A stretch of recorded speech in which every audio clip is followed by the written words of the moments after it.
ಮಾಜಿ ಮುಖ್ಯಮಂತ್ರಿ ಜಗದೀಶ್ ಶೆಟ್ಟರ್ನ ಬಿಜೆಪಿಗೆ ಸೇರ್ಪಡೆ ಮಾಡಿಕೊಂಡ ನಂತರ ಇದೀಗ ರಾಜ್ಯ ಹಾಗೂ ರಾಷ್ಟ್ರದ ಬಿಜೆಪಿಯ ನಾಯಕರು ಮತ್ತೊಬ್ಬ ಉತ್ತರ ಕರ್ನಾಟಕ ಭಾಗದ ಪ್ರಭಾವಿ ನಾಯಕ ಸಹಕಾರಿ ಧುರೀಣ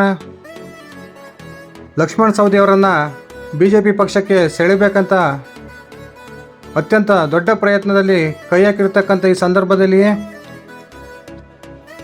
ಲಕ್ಷ್ಮಣ ಸವದಿ ಅವರನ್ನು ಬಿಜೆಪಿಗೆ ಸೆಳೆಯೋದಕ್ಕೆ ರಾಷ್ಟ್ರದ ಬಿಜೆಪಿ ನಾಯಕರು ಇದೀಗ ಬೆಳಗಾವಿ ಜಿಲ್ಲೆಯ ಬಿಜೆಪಿಯ ಪ್ರಮುಖ ನಾಯಕರುಗಳಿಗೆ ಲಕ್ಷ್ಮಣ ಸವದಿ ಅವರೊಂದಿಗೆ ಮಾತಾಡಬೇಕು ಅಂತಕ್ಕಂಥ ಜವಾಬ್ದಾರಿಯನ್ನು ನೀಡಿದ್ದಾರೆ ಅಂತಕ್ಕಂಥ ಮಾಹಿತಿ ಇದೀಗ ಲಭ್ಯವಾಗಿದೆ.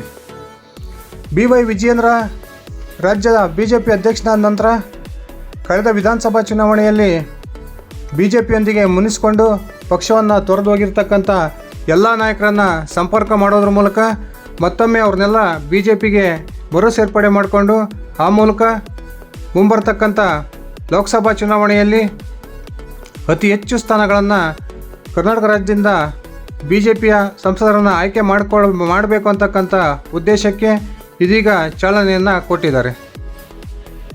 ಇದೀಗ ಲಕ್ಷ್ಮಣ ಸವದಿಯವರನ್ನು ಪಕ್ಷಕ್ಕೆ ಸೆಳೆಯಬೇಕನ್ನೋ ಉದ್ದೇಶದಿಂದ ಅನೇಕ ಸುತ್ತಿನ ಮಾತುಕತೆಯನ್ನು ಲಕ್ಷ್ಮಣ ಸವದಿ ಅವರಿಗೆ ನಡೆಸಿರ್ತಕ್ಕಂಥ ರಾಜ್ಯ ಹಾಗೂ ರಾಷ್ಟ್ರೀಯ ಬಿಜೆಪಿಯ ಮುಖಂಡರು ಲಕ್ಷ್ಮಣ ಸವದಿ ಅವರಿಗೆ ಬಹುದೊಡ್ಡ ಆಫರ್ಗಳನ್ನು ಕೂಡ ನೀಡ್ತಾ ಇದ್ದಾರೆ. ಆದರೆ ಇದುವರೆಗೂ ಕೂಡ ಲಕ್ಷ್ಮಣ ಸವದಿ ಅವರು ಬಿಜೆಪಿಯ ಮರು ಸೇರ್ಪಡೆ ಬಗ್ಗೆ ಇನ್ನೂ ಕೂಡ ಸ್ಪಷ್ಟನೆಯನ್ನು ನೀಡಿಲ್ಲ. ಆದರೆ ನಿನ್ನೆ ನಡೆದಂತಹ ಒಂದು ಬೆಳಗಾವಿ ಜಿಲ್ಲೆಯ DCC ಬ್ಯಾಂಕ್ ಸಾಮಾನ್ಯ ಸಭೆಯಲ್ಲಿ ಬಿಜೆಪಿಯ ಅನೇಕ ನಾಯಕರು ಲಕ್ಷ್ಮಣ ಸವದಿ ಅವರೊಂದಿಗೆ ಮಧ್ಯಾಹ್ನದ ಉಪಹಾರವನ್ನು ಸೇವಿಸುವ ಸಂದರ್ಭದಲ್ಲಿ ರಾಜಕೀಯ ಚರ್ಚೆಯನ್ನು ಮಾಡೋದ್ರ ಮೂಲಕ ಇದೀಗ ಲಕ್ಷ್ಮಣ ಸವದಿ ಅವರ ಬಿಜೆಪಿ ಸೇರ್ಪಡೆಗೆ ಒಂದು ಪ್ರಮುಖವಾದ ಘಟ್ಟವನ್ನು ತಲುಪಿದ್ದಾರೆ ಅಂತಲೇ ಹೇಳ್ಬೋದು. ನಿನ್ನೆಯ ಬೆಳಗಾವಿಯ DCC ಸಭೆಯ ಒಂದು ವಿರಾಮದ ವೇಳೆಯಲ್ಲಿ ಉಪಹಾರ ಕೂಟಕ್ಕೆ ಸೇರಿದ್ದಂತಹ ಬೆಳಗಾವಿಯ ಪ್ರಮುಖ ಬಿಜೆಪಿ ನಾಯಕರು ಲಕ್ಷ್ಮಣ ಸವದಿ ಅವರೊಂದಿಗೆ ಒಂದು ಸುತ್ತಿನ ಮಾತುಕತೆಯನ್ನು ನಡೆಸಿದ್ದಾರೆ ಅಂತಕ್ಕಂಥ ಮಾಹಿತಿ ಇದೀಗ ಬೆಳಗಾವಿಯ ಮೂಲಗಳಿಂದ ಲಭ್ಯವಾಗಿದೆ. ಅದರಲ್ಲೂ ಕೂಡ ಚಿಕ್ಕೋಡಿಯ ಮಾಜಿ ಸಂಸದ ಹಾಗೂ ಬೆಳಗಾವಿಯ ಪ್ರಮುಖ ಬಿಜೆಪಿ ನಾಯಕ ರಮೇಶ್ ಕತ್ತಿ ಅವರು ನೇರವಾಗಿ ಲಕ್ಷ್ಮಣ ಸವದಿ ಅವರನ್ನು ಸಂಪರ್ಕ ಮಾಡೋದ್ರ ಮೂಲಕ ಲಕ್ಷ್ಮಣ ಸವದಿ ಅವರೊಂದಿಗೆ ಬಿಜೆಪಿ ಸೇರ್ಪಡೆಯ ಮರು ವಿಷಯವನ್ನು ಚರ್ಚೆ ಮಾಡಿದ್ದಾರೆ ಅಂತಕ್ಕಂಥ ವಿಷಯ ಇದೀಗ ಲಭ್ಯವಾಗಿದೆ. ಸ್ವತಃ ರಮೇಶ್ ಕತ್ತಿ ಅವರು ಲಕ್ಷ್ಮಣ ಸವದಿ ಅವರ ಬಿಜೆಪಿಯ ಮರು ಸೇರ್ಪಡೆಯ ಕುರಿತು ಇದೀಗ ಸ್ಫೋಟಕ ಹೇಳಿಕೆಯೊಂದನ್ನು ಮಾಧ್ಯಮಗಳಿಗೆ ನೀಡಿದ್ದಾರೆ. ಬನ್ನಿ ಸ್ನೇಹಿತರೆ, ರಮೇಶ್ ಕತ್ತಿ ಅವರು ನೀಡಿರ್ತಕ್ಕಂಥ ಆ ಮಾಹಿತಿ ಏನು, ಲಕ್ಷ್ಮಣ ಸವದಿ ಅವರು ನಿಜಕ್ಕೂ ಬಿಜೆಪಿಗೆ ಮರು ಸೇರ್ಪಡೆ ಆಗ್ತಾರ ತಿಳಿದುಕೊಳ್ಳೋಣ. ಅದಕ್ಕಿಂತ ಮುಂಚೆ ನೀವಿನ್ನೂ ನನ್ನ ಇಟ್ಕೆ ಹೇಮಂತ್ ಯೂಟ್ಯೂಬ್ ಚಾನಲ್ಗೆ ಸಬ್ಸ್ಕ್ರೈಬ್ ಆಗಿಲ್ಲ ಅಂದರೆ ದಯವಿಟ್ಟು ಈಗಲೇ ಸಬ್ಸ್ಕ್ರೈಬ್ ಮಾಡಿಕೊಂಡು ಬೆಲ್ ಬಟನನ್ನು ಕ್ಲಿಕ್ ಮಾಡಿ. ನಾನು ಕೊಡೋ ಮಾಹಿತಿ ನಿಮ್ಗೆ ಇಷ್ಟ ಆಗಿದ್ದರೆ ದಯವಿಟ್ಟು ಈ ವಿಡಿಯೋಗೆ ಲೈಕ್ ಮಾಡಿ, ಶೇರ್ ಮಾಡಿ, ಕಮೆಂಟ್ ಮಾಡಿ.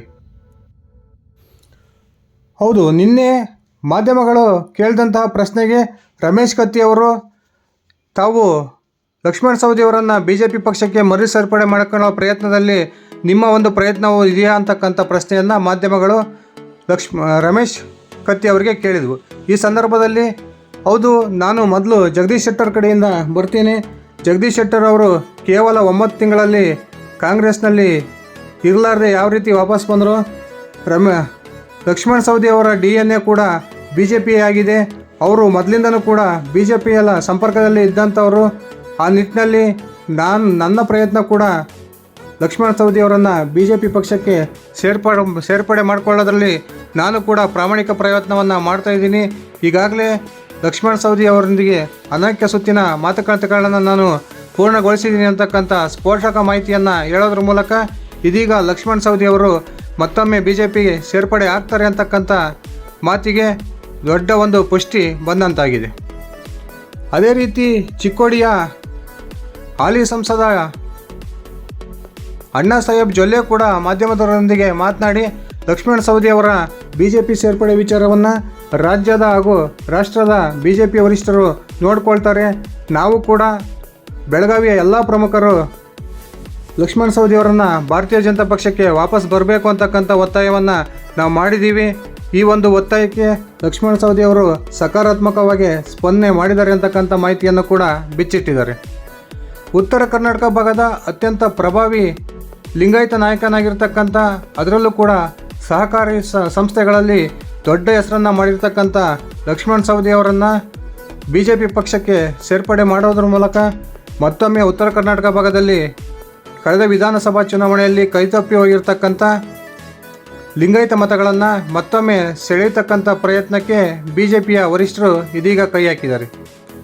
ಆ ಮೂಲಕ ಲಕ್ಷ್ಮಣ ಸವದಿ ಅವರಿಗೆ ಅನೇಕ ಉತ್ತಮವಾದ ಆಫರ್ಗಳನ್ನು ಕೊಡೋದ್ರ ಮೂಲಕ BJPಗೆ ತಾವು ಮರು ಸೇರ್ಪಡೆಯಾಗಿ ನಿಮಗೆ ಭಾರತೀಯ ಜನತಾ ಪಕ್ಷ ಒಳ್ಳೆಯ ಭವಿಷ್ಯವನ್ನು ರೂಪಿಸುತ್ತೆ ಅಂತಕ್ಕಂಥ ಭರವಸೆಯನ್ನು ಇದೀಗ ಲಕ್ಷ್ಮಣ ಸವದಿ ಅವರಿಗೆ BJPಯ ರಾಷ್ಟ್ರೀಯ ಪ್ರಮುಖ ನಾಯಕರೊಬ್ಬರೇ ನೀಡಿದ್ದಾರೆ ಅಂತಕ್ಕಂಥ ಮಾಹಿತಿ ಕೂಡ ಬಂದಿದೆ. ಈಗಾಗಲೇ ಮಾಧ್ಯಮಗಳಲ್ಲಿ ಸುದ್ದಿ ಪ್ರಸಾರ ಆಗಿರೋರಂತೆ ಇದೇ ವಾರ ಉತ್ತರ ಕರ್ನಾಟಕದ ಮತ್ತೊಬ್ಬ ಪ್ರಮುಖ ನಾಯಕ ಗಾಲಿ ಜನಾರ್ದನ್ ರೆಡ್ಡಿ ಅವರು ಅಧಿಕೃತವಾಗಿ BJPಯನ್ನು ಸೇರ್ಪಡೆ ಆಗ್ತಾರೆ ಅಂತಕ್ಕಂಥ ಮಾತು ಏನು ಚಾಲ್ತಿಯಲ್ಲಿದೆ. ಅದೇ ಸಂದರ್ಭದಲ್ಲಿ ಲಕ್ಷ್ಮಣ ಸವದಿ ಅವರನ್ನು ಕೂಡ BJP ಪಕ್ಷಕ್ಕೆ ಸೇರ್ಪಡೆ ಮಾಡಿಕೊಳ್ಬೇಕು ಅಂತಕ್ಕಂಥ ಪ್ರಯತ್ನದಲ್ಲಿ ಇದೀಗ BJP ನಾಯಕರು ಅತ್ಯಂತ ಹೆಚ್ಚು ಉತ್ಸಾಹಕರಾಗಿದ್ದಾರೆ ಅಂತಕ್ಕಂಥ ಮಾಹಿತಿ ಕೂಡ ಲಭ್ಯವಾಗಿದೆ. ಕಾದು ನೋಡೋಣ ಸ್ನೇಹಿತರೆ, ಲಕ್ಷ್ಮಣ ಸವದಿ ಅವರು ಕಾಂಗ್ರೆಸ್ ನೀಡಿರ್ತಕ್ಕಂಥ ಮಂತ್ರಿ ಸ್ಥಾನದ ಆಫರನ್ನು ತಿರಸ್ಕರಿಸಿ ಮತ್ತೊಮ್ಮೆ ತನ್ನ ಮಾತೃಪಕ್ಷ BJPಗೆ ಸೇರ್ಪಡೆ ಆಗ್ತಾರೆ.